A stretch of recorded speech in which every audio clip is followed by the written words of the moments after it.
চাঁপাইনবাবগঞ্জের নদীগুলো মরণবাদ ফারাক্কার বিরূপ প্রতিক্রিয়া ও প্রচণ্ড তাপপ্রবাহে ধীরে ধীরে মরুকরণের দিকে এগুচ্ছে।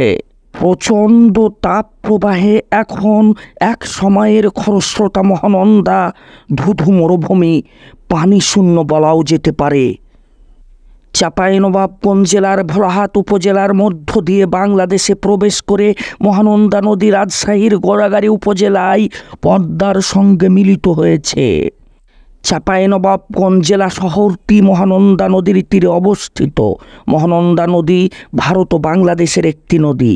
এর উৎপত্তি স্থল হিমালয় পর্বতের ভারতের পশ্চিমবঙ্গ রাজ্যের দার্জিলিং জেলার অংশে। এখান থেকে পশ্চিমবঙ্গের উত্তরাংশ দিয়ে প্রবাহিত হয়ে এটি বাংলাদেশে প্রবেশ করে। এরপর আবার পশ্চিমবঙ্গের মালদা জেলায় প্রবেশ করে ও পরে আবার বাংলাদেশের চাঁপাইনবাবগঞ্জ জেলা শহরের কাছে প্রবেশ করে পদ্মা নদীর সাথে মিলিত হয়। বাংলাদেশের মধ্য দিয়ে প্রবাহিত মহানন্দা নদীর অংশটি দৈর্ঘ্য 36 কিলোমিটার। নদীতে ব্রিটিশ সময়ে সারা বছর মালদহ হয়ে চাঁপাইনবাবগঞ্জ ও মুর্শিদাবাদের লালগোলা পর্যন্ত স্টিমার চলাচল করত। ভারতের মধ্য দিয়ে আসা আরও দুটো নদী চাঁপাইনবাবগঞ্জ অংশে মহানন্দায় পড়েছে। সেই প্রমত্ত মহানন্দা ভারতীয় অংশে একাধিক বাঁধের কারণে মরা নদীতে পরিণত হয়েছে। গিলাবাড়ি থেকে কালুপুর পর্যন্ত এ নদীতে একেবারেই পানি থাকে না। মহানন্দা নদীর মল্লিকপুর খেয়াঘাটে পানি শূন্য হতে চলেছে।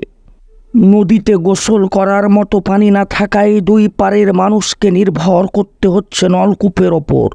নদীতে পানি শূন্য হয়ে পড়ায় নলকূপের পানি আসে না, আসলেও তা সুপেয় হয় না, আর্সেনিকে ভর্তি থাকে। মল্লিকপুর ঘাটে কোনো নৌকা নেই, মানুষ হেঁটেই ওপার যাচ্ছে, মোটর সাইকেল চালিয়েও যাচ্ছে, কারণ নদীতে পানি নেই। জেলেদের অবস্থা করুন। মহানন্দা নদীর প্রধান উৎস বৃষ্টির পানি। দীর্ঘ তাপ প্রবাহের ফলে বৃষ্টির দেখা নেই চাঁপাইনবাবগঞ্জে। ফলে নদীগুলো পানি শূন্য হতে চলেছে, মনে হচ্ছে যেন মরুভূমি।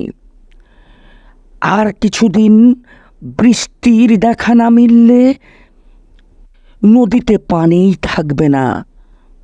তবে বাংলাদেশের সর্ববৃহৎ রাবার ড্যাম নির্মাণ কাজ শেষ হলে হয়তো আগামী বছর এই সমস্যা থাকবে না, পানির সমস্যা থাকবে না মহানন্দা নদীতে।